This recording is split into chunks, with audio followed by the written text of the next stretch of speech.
Okay, so welcome to Vibe, everyone. We're in Moi Wo, we're on Lantau Island, and we're in Hong Kong. Today's broadcast is going to go out globally on Facebook. We have cameras here and a camera here, so please don't move around during the presentation. Today's talk is with David Bellis of Kowloon fame. David has collected pictures from all sorts of people across Hong Kong and created a database and over the last 30 years. And today he's going to talk about, there's 5 volumes that he has, and today's 5th volume, so he's going to orientate the talk around that book. So without further ado, David Bellis, everyone. Thanks, Gary. And thanks to everyone for coming along this afternoon. So, as Gary says, the pictures that we're looking at here are a selection from my collection, and they've all got people in them. So as I started work on the 5th book, I knew I wanted it to be about people. And then as I was looking at them all, I also got to wondering about, well, who among them call Hong Kong home, or who was just passing through? We'll be heading back to the UK in the summer after about 30 years here, so it's sort of a question that's been on my own mind. Looking at some of the groups of people that we see in these pictures, we're going to start with tourists. And they're probably the easiest ones to answer the question. They're only here for 2 or 3 days. They were never here to stay or make it home. But they're very important to me because it's where a lot of these pictures come from. Perhaps they were buying postcards, sending them back to friends and family. Maybe they were buying commercial pictures and putting them in an album, or some would bring their own camera and take their own pictures. So tourism gets off to a pretty rocky start in the early years of British Hong Kong. The journey out was long and uncomfortable, and when you got here, it was a pretty rough and ready place. It wasn't very healthy, just wasn't a very attractive place to come. But there were 2 things happened in November 1869, which sort of gave things a bit of a step forward. The first one was the arrival of Prince Alfred. This is Queen Victoria's second son, Duke of Edinburgh. He came to visit. So first of all, it sort of gives Hong Kong the royal seal of approval and also gets us in the news a lot. It was a big deal for Hong Kong. They built this archway to welcome him. It was down at the end of Pedder Street, so this was the seafront at the time. It would be Devoe Road today. This would be the landmark building in the background here. And one of the tasks that he had while he was here was to open up the new City Hall, a brand new building, very grand building. Today, this half is roughly where the old Bank of China is, and this half is about half of the current HSBC site. It had a large theatre, it had a museum, it had a library, it had meeting rooms. So this was a big step forward in terms of sort of like civic infrastructure for Hong Kong. We can't say it unleashed a wave of tourism. You know, there were still a lot of things to not like about it, but it was a step in the right direction. Over time, things get better. In 1893, local publisher Kelly & Walsh, they put out their handbook to Hong Kong for the use of tourists. So obviously things are moving ahead. Not great timing though. 1893, 1894, we get the plague, and Hong Kong is not on anyone's list of places to come and visit. So it's been pretty much a roller coaster through the early years. The 1900s are better. 1910s, World War I. 1920s, that's when things get going, the roaring 20s. So we start the year with a brand new hotel, the Repulse Bay Hotel. This is one of their luggage labels. And they market themselves as being on the Riviera of the East. So they're going definitely after that sort of the wealthy tourist. Come and spend some money there. The hotel company had a whole series of these done. You can just see a little name down here, Dan Sweeney. They're all very attractive. And it seems to be a bit of a theme at the time. This is a postcard from a French shipping line, Messagerie Maritime. So they had a line which went from France out to Yokohama with a stop in Hong Kong. So this was one of the regular ships that would be seen in the harbour. And they commissioned a different artist to do a series of humorous sketches along the ports, along the route. So this is their Hong Kong picture. the descent from the peak. This is what they imagined. These are the sort of liners you might see. This is a ship berthed at the Kowloon Wharves. This would be Ocean Terminal today. If you look at the name, it's the Empress of France. Just coincidence. It's nothing to do with the French shipping line. This was Canadian Pacific. So this was on the route back and forth to the west coast of Canada. Ships then at that time were very much point to point. A lot of them would be going back and forth across the Atlantic, for example. And the general setup was a smallish first class, a sort of a middle-sized second class, a large third class, and then quite a lot of room for cargo as well here. But in 1922-23, there's something which to me is the sort of the start of modern tourism, something that we'd recognise today. It's the first time that they had round-the-world cruises, and it was definitely a thing. That year there were 4 different ships made these cruises. Empress of France was one of them. It wasn't the first one. The first one was the Laconia, I think is the name, so if I don't get it wrong. And the first thing that's obviously very different about it is that where that ship would normally carry 2,200 passengers, in this case the whole ship was hired by American Express. They shut down third class, closed down most of second class, and there's just about 430 wealthy Americans.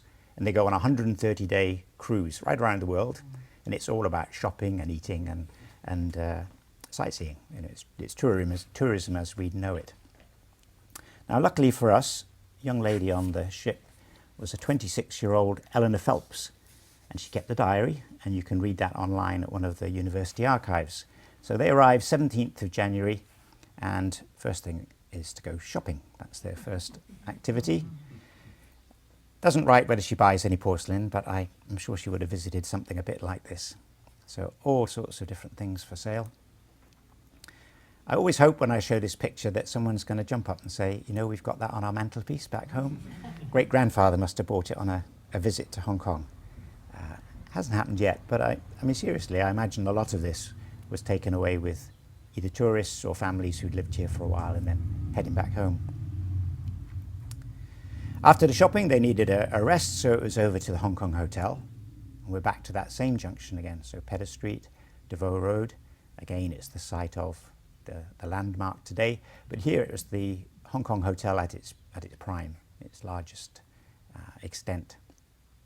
A short rest, hop in a sedan chair, they headed over to the Peak tram station, and they went up the Peak. And after that exertion, it was another visit to a hotel and another sit down, this time to the Peak Hotel. So this is where the Peak Galleria is today, the big grand hotel here. Here's the terminus and boiler house. You can see the smoke blowing here at the top of the Peak tram. And just one building that you can still see today, it's this one here. We'd know it as the Peak Cafe or the Peak Lookout. Originally, it was built as a simple stone shelter. So lots of men would be stood here waiting for their employers to come up on the tram, and then they would carry them home on a sedan chair or later pull them on a rickshaw. And so the shelter was built for those people, and you can see some of them lined up here. So that was Eleanor's next journey. She hops in a sedan chair and went up to the very top of the Peak to admire the sunset. And in her diary, that seems to have been the highlight of the visit. She said watching the sun go down and the little lights twinkling on, and you've got all the little junks have got their lanterns and things. It was a sight to remember. So here's where she'd have started. This is where the Peak Hotel was. These are the lights of Lugard Road, and she'd have gone up, right up to the top. Some of you may sort of know the signal station. I think that's the mast we can see there, and she would have carried on probably up to one of the pavilions right up the top here. After that, next few days, yeah, not unlike a visitor's itinerary today. There was more shopping, went on a launch trip, went on a drive around the island, drive around the new territories, and had a Chinese meal, which she described as edible. So not high praise. She did like the chicken and walnuts, but she wasn't impressed with the mushrooms. Didn't like those at all. The decade then, as we get towards the end, another step forward, a big new hotel opens. It's the Peninsula across the harbour, and it's perfectly located. We've got the hotel here, we've got the terminus of the railway, obviously the clock tower still surviving today, and then just around the corner we've got the wharves where the liners would be berthing. Again, not great timing. So it opens to paying guests in 1928, and of course 1929 is the Wall Street crash, the Great Depression, and the end of wealthy Americans sailing to Hong Kong for a while. Then we've got the war years, and then is the 50s when we'll get the next big burst of enthusiasm for that. So as we say, tourists just passing through. Let's look at some people who were here for a longer stay. These are figures taken from the 1931 census. We're just looking at foreigners here. And you can see pretty much exactly half were British, and almost half of those were military, so soldiers and sailors at that time. Here are some of those soldiers sitting for a group photo. Not a formal one. I guess the photographer just went up and said, you know, would you like a picture taken? And then they'll come back and sell some copies. Cap badge here we can see is a Middlesex cap badge. So these are the Middlesex Regiment. Another picture. I might have seen this. This is in book one. This is no need to go guessing here. They don't have cap badges. They've all got 9s. You can see they're taking 9 very seriously. They've got 9s on their lapels as well. They are the famous number 9s. And they are from the 25th Middlesex Regiment. So this was a fundraising performance that was put on. So around this time, start of the 20th century, the Middlesex are here twice. They're here from 1906, 1908, and then they come back again 1917, 1918. This one is easy to date just by the number here. In the first visit, there were only 4 battalions in the Middlesex. But this one is in the middle of World War I, where the whole British military system has exploded, and that's why we're looking at the 25th Battalion here. That was their formal name, their less glamorous name perhaps. They were known as the Hernia Brigade. So these were men who were considered unfit for the trenches in France, and they'd be sent out around the garrisons to release the stronger, fitter men to come back to Europe and fight. So that's the date for those guys. How about our other group here? There is another picture in the set, same studio. It shows where they were staying. So we're back up at the peak.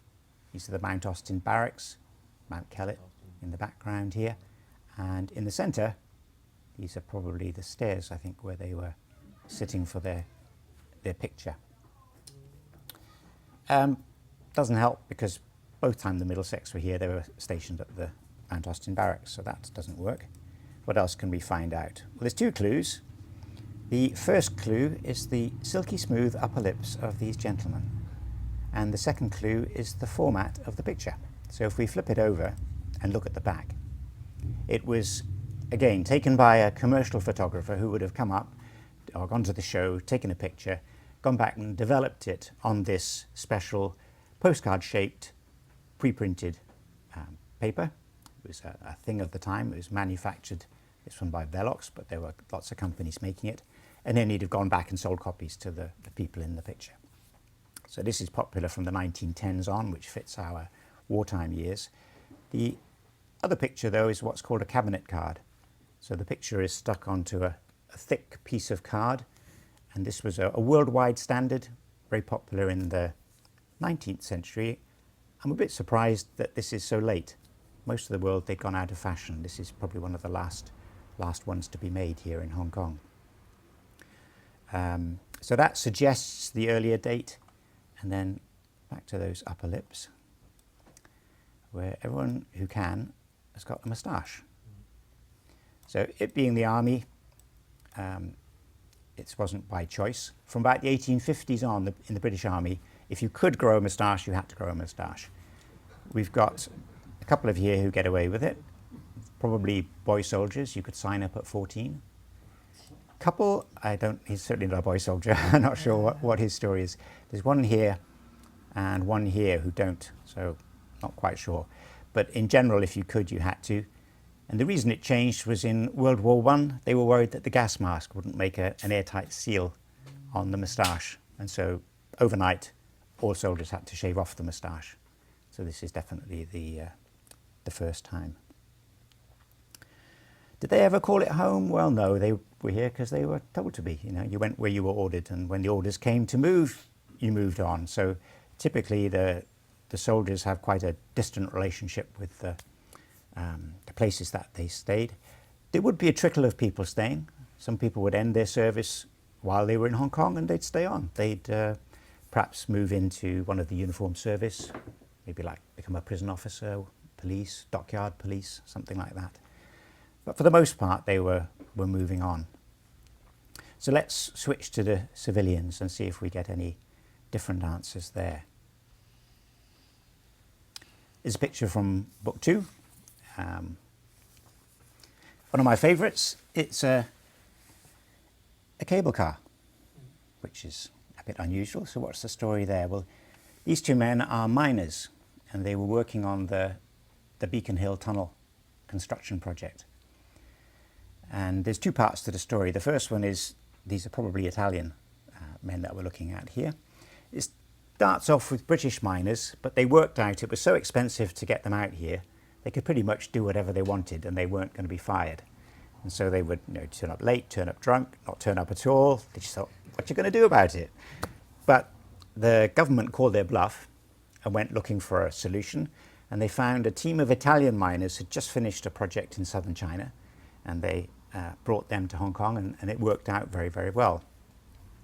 But the problem with the project was initially all the men were camped near the tunnel entrance, which is surrounded by paddy fields with lots of mosquitoes. And they were all getting malaria and getting sick, and they couldn't go to work. So the solution was move the camp up to the top of a nearby hill and build a cable car. So this was their daily commute to and from work by cable car. These, a bit like the soldiers though, just here for the project and on they move. Next picture comes from an album which starts off with lots and lots of pictures of the big typhoon in 1906, so we know when they were here. And this is not your typical tourist picture, so I'm assuming that the family were here on this project. And this is the big expansion of the Naval Dockyard. So all the land that we're looking at in front of us is recently reclaimed, and this chimney is going to be the chimney for the big new power station that will be built in front of it. This is all the Admiralty area that we call it today. Several pictures in the album show this lady. Here they're taking a break from tennis. This is Edwardian outfit for running around the tennis court. If you can imagine with all this, your hat would have veils that you should drop down as well. Quite hard to imagine. Anyway, this is the lady who pops up several times. The frustrating thing is not once does she ever write a name on any photo, which is quite common. You look at the photos, they're your photos, you know who they are, so why would you bother? But I've got no idea exactly who we're looking at here, unfortunately. So probably, again, here for the project, move on. Different album or different set of photos. First thing that catches the eye, or catched my eye, is the building here. First time I've ever had a good view of this. This is the golf club's house at Deepwater Bay, the original clubhouse. Quite ornate, as you can see here. And these are the people who were there, and happy days. When we flip it over, we've got Annie, Mrs. Duncan, Mr. Hosey, Lewis, Father, Maud, and Cedric. So those are all the people. At the golf house, Deepwater Bay, New Year's Day, 1916. Now, we found Mr. Hosey and a Mr. Duncan in the jurors lists, and they're working at the dockyard. So we're thinking, okay, that's probably where they're from. And then other pictures confirm it. This is Annie and the two boys again. And this is one of those big powered winches that'll pull a ship into dock. And in this picture of Cedric, the interesting stuff is in the background where we can see a ship, but very, very low down. Normally, the ship should be towering over us. So we're actually looking at a ship in dry dock. And this is the dry dock in Hung Hom. So it's all kind of coming together. still didn't get any further with these people. They give first names, but never a surname. And just father for father. We don't ever know more than that. But we went to the jurors lists and we could cross off all of the junior positions like clerks, and we ended up with about 15 people. And one of our readers, who's a whiz at tracing family histories, went through the shipping records and found a match for this exact list of names of all the children. And so it's the Graham children we're looking at, a Graham family. The families at the dockyards, they had a very different experience of Hong Kong. So Mr. Graham, he arrives about 1898, somewhere around there, and leaves just after about 1920, so a good 2 decades here. Mr. Hosey, he's a new arrival when this picture was taken. He just turned up in 1915, but he's still here when war breaks out, and he goes into Stanley Camp, so he spends the whole war years here in Hong Kong, survives the internment, and then retires back to Scotland in his case. So he's here about 30 years. A different photo. This is the original is a big photo, so lots and lots of detail here. See, a man's got a X marked on him here. So there's some notes on the back. It's Mr. Cooper.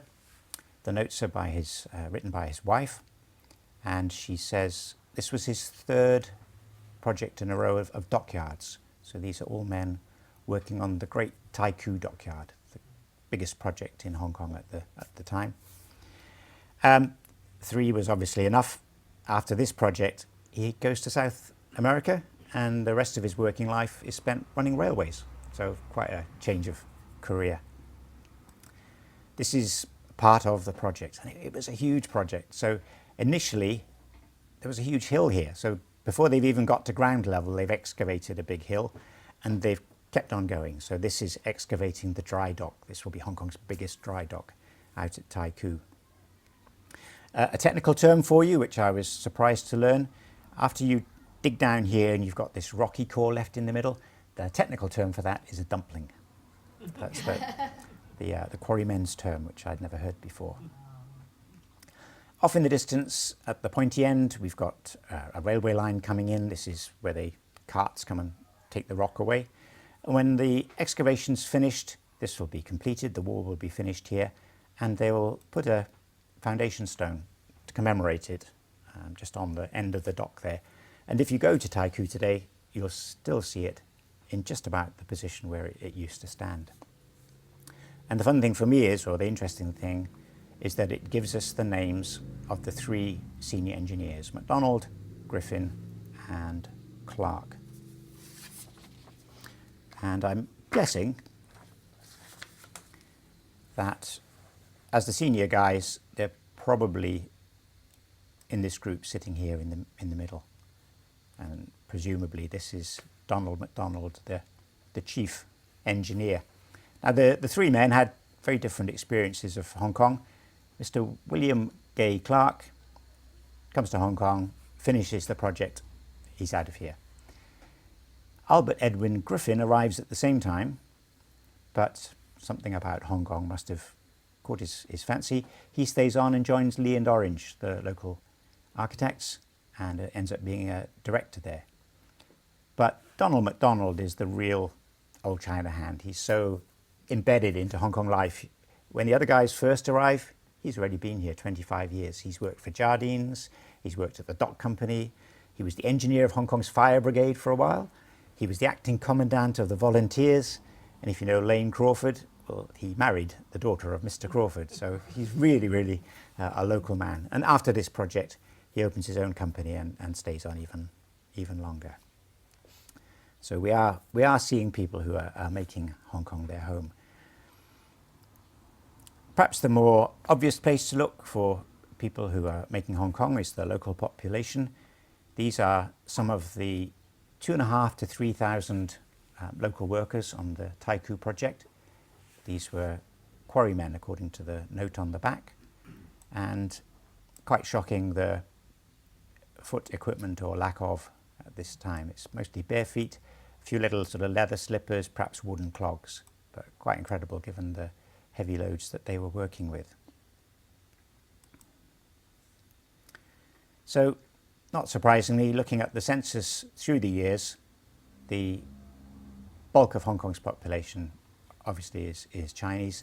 The foreign population peaks here, 1881, at about 6%. That's the most it gets to.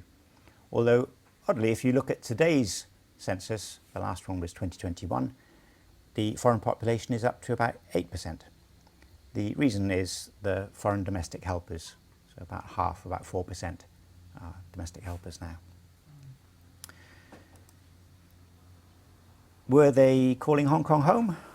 Well, on day one, yes. About 5,000 or 6,000 people lived in Hong Kong. Obviously, it was their home. But almost immediately, they're the minority. If you look at this, so we've gone 5,000, 6,000, 20 years later, we're over 100,000. So all the people around you on the street, 90% are recent arrivals. And that just carries on. Right up to 1941, the population is just an exponential curve. If you pick any point on the line, half of the population has arrived in the last about 15 years. So you're always surrounded by new arrivals and people coming into Hong Kong. Many of those men are coming from southern China. Many of them are not very skilled. So a lot of them end up in physical labour. And that's something that really strikes visitors to Hong Kong, especially from Europe or America. It's just the amount of physical labour that's done by people here. So when we look at the engraving here, this is from the London newspaper, 1882, Sketches at Hong Kong.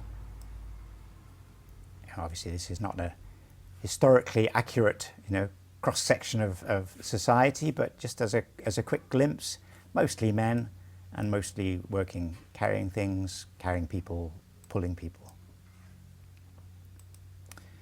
So the shoulder pole, I've had a section on this in book 4, pops up lots of times. This is early 1930s, based on the cinema picture here. We're on Queen's Road, just the start of Queen's Road West.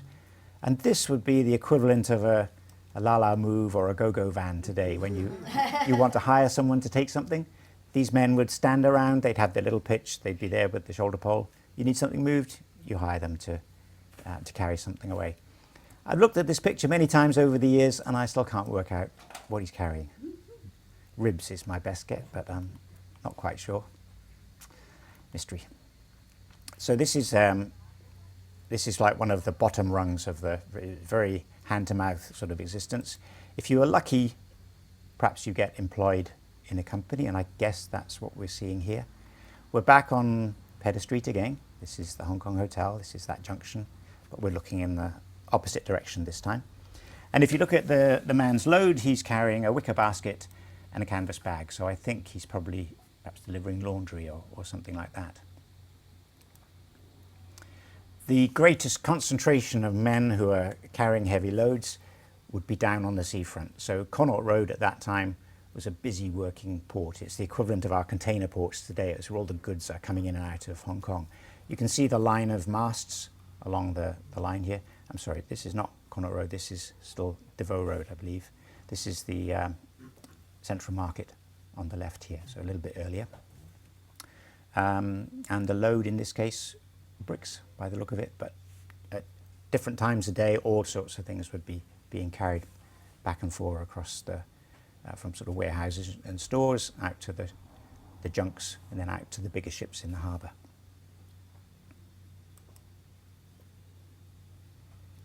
And some of the loads they carried are quite astounding. This is a coal yard from the 1930s. At this time in Britain you'd probably already be on to maybe a petrol-driven, or I don't know if it's petrol or diesel, whatever, but some sort of motor vehicle, or failing that, a horse and cart. But here in Hong Kong, it's all done by people with baskets. And the way they worked was quite interesting. You see, he's got a set of baskets here. So you'd have perhaps a set of 6. You'd fill them all up. You'd walk 100 paces. You'd put them down. You'd go back and get the next 2. 100 paces, put them down, go back, get the next 2. And you just repeat that, and you'd move your 6 baskets 100 paces at a time to wherever it was you're going, and your whole day would be spent carrying things like that. If you had a bit more of an entrepreneurial flair, you might become a hawker. That was another sort of starting point for many people to earn some money. This is Connaught Road, where roughly where the Mandarin is. Mandarin would be off to the left. And you can see on the picture here, this is about 1902, I think, 1901. We've got somebody selling snacks. So this is his little portable setup. Similar scene, different seafront. This is Causeway Road. That's the name that gives Causeway Bay its name. So Central Library just off to the right, Victoria Park to the left. But at this point, it's the big typhoon shelter. You can see the sampans are beached here, the tide's out.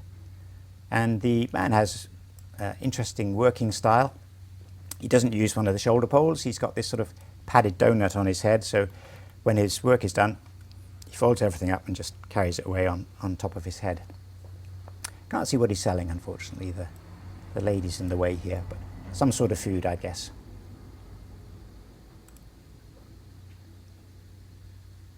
Drinks were another common thing to be sold. Some sort of insulated pot here, maybe a vacuum pot, hot or cold, depending on the season. And in the background, we've got the Leighton Hill government quarters and St Margaret's. I think this is over on the right. So we're in Happy Valley. This is a day at the races, which would be good business for the hawkers. Maybe you've got a skill. So here, barbers were in demand. Before the Chinese Revolution, the men had to keep their foreheads shaved, so regular trip to the barber. And you could find a barber along the street. So you can see he's completely self-contained. At the end of the day, he'll pop his shoulder pole on. On one end will be this little rack. This is his stove and where he heats up the water for shaving, washing hair. On the other end, he's got a little cabinet with his equipment in, and also doubles as a seat for his customer, who looks very happy with the service he's receiving. Shoes too. And here we've got someone who's making a step from being a hawker, perhaps towards having a fixed pitch. We've had an old hawker's license uploaded on the website, and it just shows something like, under a stairway. So they had a very small space, but at least it was a bit more permanent. In this case, it's a cobbler. So he's mending or making a shoe for the man here. And this name on the wall, I think, is probably his, it's sort of, this is my pitch. And he's got as far as having a bit of wood to hang some of his shoes on for sale. So how about these men? Are they making Hong Kong home? Well, this is a breakdown of the split between men and women in Hong Kong. And you can see throughout the 19th century, women not even making up a fifth. And what that means is the men are coming here in search of work, but when it's time to marry and start a family, you'd head back to your village. So really just Hong Kong's all about come here, make the dollars, and go back to your village in southern China. Big changes from 1901 to 1921. I haven't seen a sort of an exact explanation, but this was a very unsettled time in China across the border, and Hong Kong was really growing. We'd become a well-established city. Health was much better here, and so I think it was seen as a safe place, somewhere where you'd either move your family to safety, or perhaps if you were working here, you'd say, okay, well, rather than leave them in the village, I'm going to bring them down to live with me here in Hong Kong. The women who come to Hong Kong, they do just all the work that the men are doing. This is that same coal yard. And of all of the manual labour that we see, the one that amazes me every time is that until about 1928-9, when Stubbs Road is built, everything that's consumed at the peak gets carried up Old Peak Road. So all the coal for the fires, all the food that goes on the table, all the sand that goes into building, it's all carried up by, in this case, a woman doing that same set of 6, 100 paces, put them down. So that was their job all day long. The women very active in the hawker businesses as well. So it's common to see them selling vegetables. This would be a 1950s picture. It says Western Market. It's probably Centre Street, Sayingpoon, that's the big market of the area. And they had lots of hawkers you'd see out on the streets here. You see different vegetables for sale in the background. Selling drinks. This is down on Connaught Road again. Market just off to the right, same sort of area. And here's a case of mistaken identity. The picture's sold with the tag a Chinese beggar in Hong Kong, and you couldn't be sort of further from the truth. If you look at the lady, hair's very neat, it's tied up in a net at the back here, she's wearing bangles, and all the hems are very clean and very, very tidy, and so is her daughter as well. So this was a lady known as a so-so woman. I think from the hawker's cry, probably so-so, so-so. And if you needed maybe a patch, or you had a tear that needed sewing up, or a hem adjusting, then these women would be dotted around the city and would do that work for you. You can see she's got her basket here, all the scraps of materials, and she's got her needles and threads with her. So the last two pictures we see children. And if we can't, unfortunately, we don't get the individual stories with the local pictures. I don't have the names, so we've got to kind of look at some of the broad patterns. And one of them, in 1931, for the first time, the census collector asks, where were you born? Which is a good thing to know. So some of the answers are, I guess, obvious, and some are surprises. Obvious first, the two largest numbers are what the census calls local Portuguese. We probably call Macanese today, so people whose family roots go back to Macau. And the other one is Chinese in the New Territories. So these two groups, I mean, they'd been here for centuries before the British arrived, so they were well established. Lots of them were born here. The two surprises, well, first one is that the Eurasian number is so small. I guessed that the Eurasian population would be similar to this, about 90%, but no, it's only about 3/4. We do have several family histories on Kowloon which are of Eurasian families moving up from Australia. So that's, I guess, one example of some of these people in this section here. And the other one is Chinese afloat, people who live on the boats. If you went looking for a mobile population, surely you'd think ships. If you live on a sampan or you live on a junk, you can up and go anywhere you want. But no, although they are mobile within Hong Kong waters, they're not actually going very far, and 3/4 of them are born locally here. Overall at that time, about 1/3. And so the last surprise, I don't know, any guesses what the number would be today, 2021? Where we're up to? I was thinking it would be up here. It's actually just over 60. So still more than 1/3 of people in Hong Kong were born outside of Hong Kong.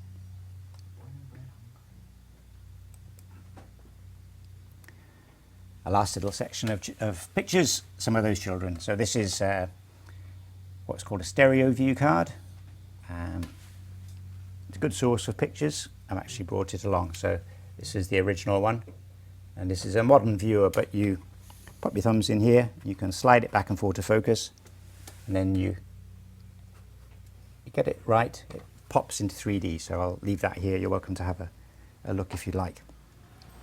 This picture taken over in Kowloon, it's Yamate. This is Lion Rock back in the distance here, and below it in the distance is the old police station.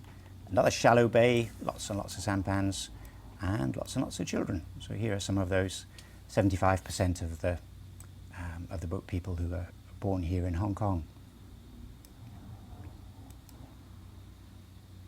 A New Territories picture, or at least we think it's a New Territories picture. The connection is it was found in a bin in the New Territories. It was found in a village, someone had thrown it out, and the finder kindly said, "David, I think you might like this." And I said, "Yes, please." Mm-hmm. So it's possibly a New Territories family. The date, looking at the stamp of the studio, late 19th century, and they've gone to the photographer's studio. You can see the painted backdrop behind them here. And it's an early example of Photoshop as well. The photographers kindly just touched up the hair, made it a bit darker. You want your eyebrows looking a bit sharper? We can sort that out for you.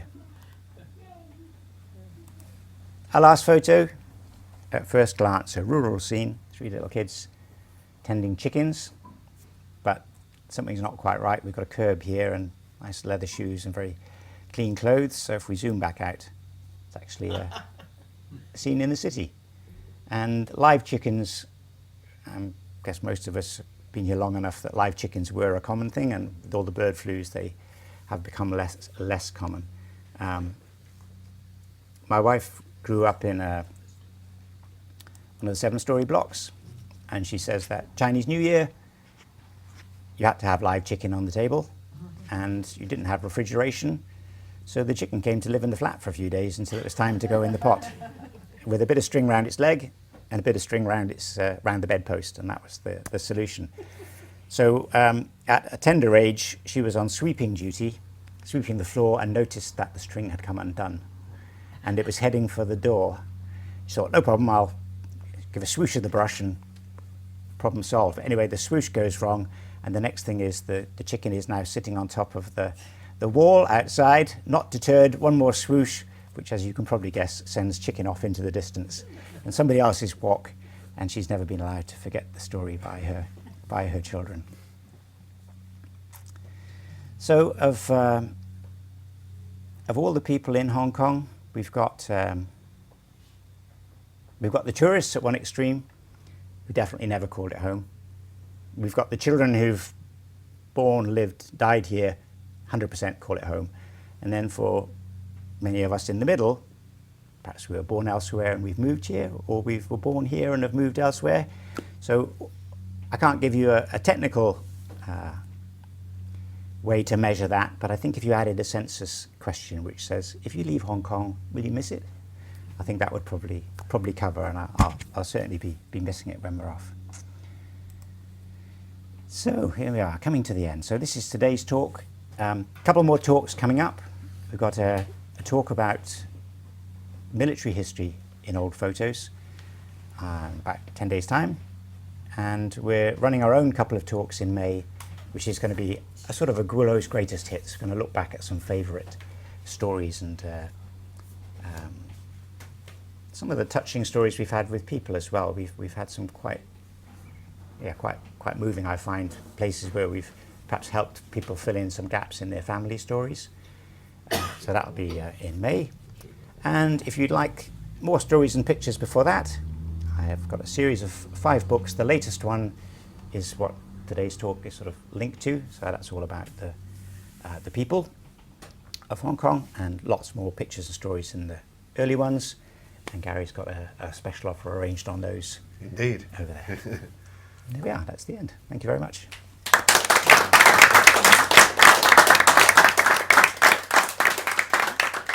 Okay, so thanks very much, David. I could personally listen to another hour of that. That was just brilliant, wasn't it? So what we're going to do now, we're going to have about sort of 10-15 minutes of questions. Raise your hand if you've got a question. I'll come to you, I'll hold the mic, you ask the question, and we'll go from there. Okay, so first question. Hi, I've been appreciating your website and your output for many years, but my question is, what are you going to do with the resources, the physical resources? Will they go to an archive, or will they go with you back to the UK? Okay, so good question. I think if I say I'm moving overseas, the next question is you going to keep running Gwillo, or? Yes, so the website actually runs on a server in America, so it doesn't matter where you are around the world. So the website will continue running. My books and boxes of pictures will be packed up and will be coming with me. So there'll be a few months break, and I guess while we're settling into the UK, perhaps you won't get as many newsletters, but the site will continue running, and we'll keep keep business as usual there. Do you have a digital archive? I mean, the website is Is the digital. Can you okay. Well, go back to the beginning of your collection, that is? right. Perhaps answer the question, the kind of what happens if you're knocked down by a tram tomorrow answer is we have the Hong Kong U and also the British Library about, I think, every 6 to 12 months come and do a dump of the website and keep a copy of it. Okay. So one of the questions to think about, I get my $2 card this summer, so you're getting to that time when you think about things. So one of the questions is, well, what happens in the long run? And I'm sure there'll be a time when it'll be time to hand it on to some other organisation, hopefully. But if that doesn't happen, then I want to make sure that there's a good archive copy available that people can still access all the data, all the information. Okay, we can take another question. Raise your hand if you've got a question. Didn't you have a question? Well, I had a Sorry, it's just one moment. I had a specific question because a while ago there was this photo of the house, a lady sitting on near the swimming pool up in the Pakan Hang, our village where I used to live in. I helped actually identify. There was a big discussion going, is it Sai Kung, is it this? Yes. Actually, that was that house. And I'm just wondering, do you have anything else, any more info on the family or any other photos? Or Okay, so that would be in here. She asked Thomas, do you remember what it was called? What was the name of the YICK YUEN? garden or village or sorry? Yick check. in Whoops. Cantonese. Yick Yuen. Yick Yuen. I believe it had been boarded up Here's. There it is. Yes. for Yes. yeah. Yick Yuen. Yes, that's right. That's exactly it. Yes, and that's the lady. And the first photo on the left is that of the lady sitting on. Yeah. Last time I walked by, the pool was still there, but Yes. the building seems to be gone. Yeah. Where So- is this? Within walking distance. Near Pak Nam It's Bung near- in Moi Wo. Oh. It's a village up towards the waterfall. Yeah. Near So- the My wife. waterfall. Near the A waterfall. couple of extra photos have been added, not many, Oh, but right. there have been a few more. The whole site's being redeveloped. And Yeah, so basically now it's all boarded up, it's being redeveloped. So any archival info would be great. okay, I'm this not is all we picking have so your far. Conversation Yeah. up, I'm afraid. Yeah. Okay, so any further questions from anyone? Okay, so Louise, How did you start collecting the photographs? Did you come across a collection? I know a lot of people send you ones from personal archives, but I never see old photos in junk shops in Hong Kong the way I used to in England, and I'm fascinated what got you going. Yeah, that's a good question. Started off, the history on the website started off with things that I was seeing around town. It was the old air raid shelters. There's some under Kowloon Park. That's what got me going. And then I'd have to look back what it was, but there was something we wrote about, and some readers sent in pictures, and it was great because it suddenly went from just hearing about it to seeing it. And then I did some work on the website to let people upload their own pictures, and from that it just sort of took off. But many of the pictures that we're getting have been copied from somewhere on the internet, say. So the resolution on the screen is sort of like that maximum, and the ones that I've shown today, you'll see I often zooming in to show little details here and there and cat badges and things like that that you can't see on a typical internet picture. So that was one reason to get interested in getting copies of the originals. And then where did they come from? 3 main groups. You can get them in auctions. Both in Hong Kong, there are 2 or 3 times a year there are auctions. Often it's the people selling stamps, but there's usually a little section with maybe like 10 or so lots which are photos. eBay, lots of them come from eBay. The bad news about eBay is that everyone knows about eBay, and there's a very lively collectors group within Hong Kong, and apparently with bottomless pockets for money, so I don't tend to get many things on there. And the other one is when you're in the UK, they have still postcard collectors fairs. They're on a bit of a downward curve. In the 10 years or so I've been collecting, some of them have closed and some of them have shrunk, but there are still there are some that are still worth going to. And because you can pick them up and you can take your magnifying glass and check, and you can say, okay, this one's got the detail I'm looking for, they're a nice way to pick up photos. Okay, great. So, one more question. One last question, Max. Do you have any film in your archive? No, which is a conscious decision. I think I was offered film at one point, but the process of digitizing and cleaning of that, I think, is just more work than I can either do that or run the website kind of thing. So I think send them off to the film archive and see if they were interested in having it. Okay, that remains for me to say, David Bellis of Kowloon, thank you very much for coming to Vibe today. Thank you.